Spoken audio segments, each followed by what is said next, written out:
ወይትሚጥ ገጸከ እምኔ ካባይ ገጽኻ አይተርሕቕ እንዳበለ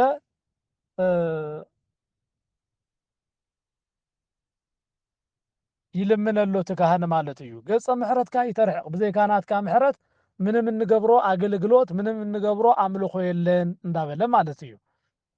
ገጽኻ ካበይ ይታርሕቕ ምሕረትካ ካበይ አይተርሕቕ እንዳበለ ምክንያቱ ገጸ ምሕረቱ ተዘይመሊሱልና ኣይኮነን እዚ አምልኾተ እግዚአብሔር እንገብሮ ይትረፍ እሞ ናይ ዓለም ነገራትና እንኳስ ኣይከናወኑልናን እዮም። ስለዚ ናይ ዓለም ነገራትና ንክከናወኑ ብሙሊኦም ምሕረት እግዚአብሔር ገጽ እግዚአብሔር ሰላም እግዚአብሔር ተዘይተመሊሱ ምንም እንገብሮ ነገር የለን። ብኻሊእ መንገዲ ናብ ህይወትና ክነምጾ ከሎና ካባይ ገጽኻ ኣይተርሕቕ ኃጢአተኛ ስለልኾንኩ በደለኛ ስለልኾንኩ ስለለቀየምኹካ ስለልበደልኹካ ኣብ ቅድሜኻ ብዘይካ ኃጢአት ምሕረትን ሰላምን ከውህብ ዝኽእል ተግባር ሰሪሐ ዘይፈልጥ ባርያኻ ኣገልጋሊኻ ንሆ ተቆጢዕኻ ገጽኻ ኣይትምለስ ገጸ ምሕረትካ ካባይ ኣይተርሕቕ እንዳበለ እውን ይጽልይ ኣሎ። ወይትትጋስ እምገብርከ ተሚአከ ተቆጢዕኻ ፈሪድካ ካባይ እውን ኣይትርሓቕ ወቲ ካህን እውን ከም ሰብነቱ ኣብቲ ምስዋዕ ኣብቲ መሰውዒ ኮይኑ እዚ ጸሎት እዚ ከቕርብ ከሎ ከም ሰብነቱ ሰብ ኮይኑ ዘይብድል የለን እሞ ከም በደለይን ኃጢአተይን ርኢኻ እዚ መስዋዕቲ ናብ ኣማናውነት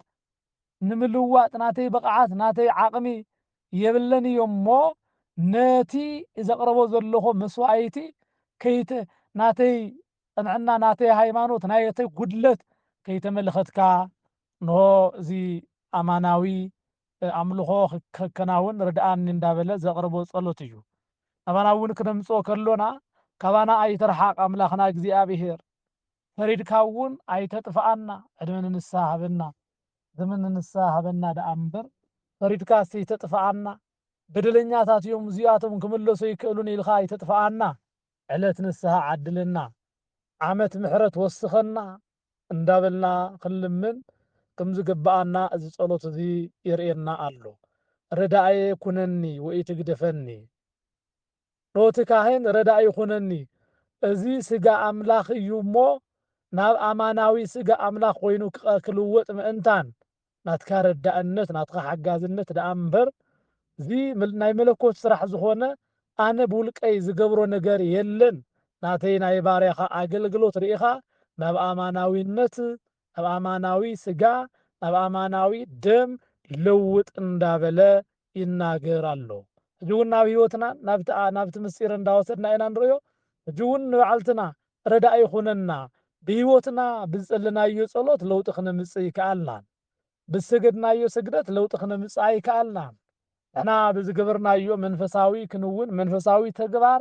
ህይወትና ናብ ለውጢ ደረጃ ክትበጽሕ ኣይከኣለትን ናትካ ረዳእነት ናትካ ሓጋዝነት ዘይሃልዩ ንስኻ ደጊፍ